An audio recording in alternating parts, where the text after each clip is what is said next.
can't tell how someone feels just by looking at them or what they share online. To the outside world, our lives may look perfect, even if in reality they aren't. I'm always worrying about doing well at school, and with the end of year test coming up, I'm not sure how much longer I can cope. My thoughts swarm around my head, sometimes keeping me up all night. Some days it's just all too much, and I feel like I'm lost in space. When I did badly on one of my tests, I just about kept it together until I got home. Then I broke down crying in front of my mum. She listened for a bit, and then she told me that, just like physical health, we all have mental health. It's our feelings, our thinking, our emotions, and our moods. She then said that feeling down, angry, and stressed is a normal part of life. Just like it's normal to feel happy, confident, and carefree sometimes. We all have positive and negative emotions that come and go based on what's happening around us. These are everyday feelings. Good mental health means experiencing negative emotions.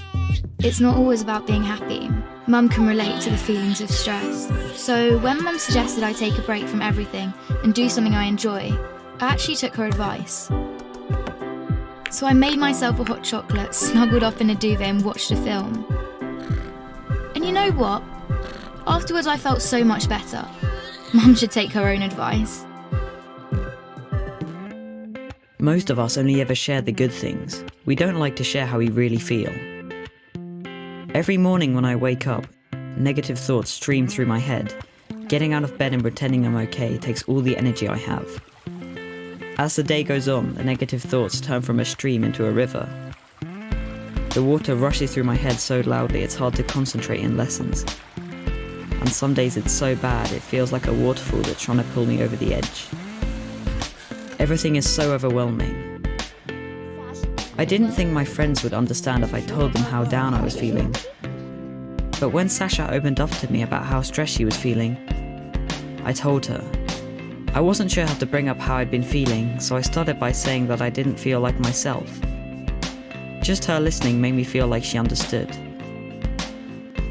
She told me some things that had helped her, so I tried them too, but it didn't make much of a difference. Even when I tried to be around my friends, I felt alone. The things I used to enjoy weren't fun anymore. I was really worried about Andre and not sure what to do. He was quiet and wasn't hanging out with us like he used to. So I asked our head of year for some advice. He suggested I get Andre to speak to him since his negative feelings weren't going away. I didn't want to speak to our head of year, but I also didn't want to keep feeling so down, so I went. He said that sometimes we have overwhelming feelings that can be more intense than our everyday feelings. These feelings hang around for a long time and change the way we feel, think, and behave. They can stop us doing what we want to in life. That's what I was going through. He also said that if we're physically unwell, we let people know, we ask for help. It should be no different with mental health. Sometimes our overwhelming feelings are brought on because of things in our life. Sometimes they happen for no reason at all. After hearing this, I felt much less alone and it felt good to talk.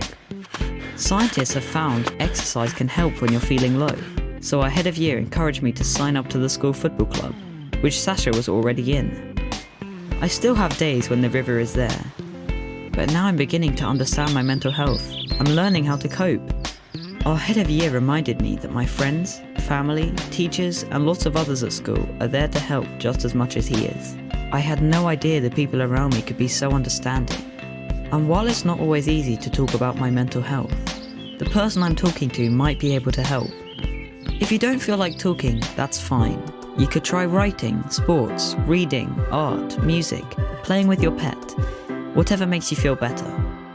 If you're the person someone talks to when they're struggling, just listen with no pressure or judgments. You don't have to have the answer. If you feel unsure about anything, you can speak to a trusted adult. Talking about mental health doesn't have to be difficult. After all, it's something we all have.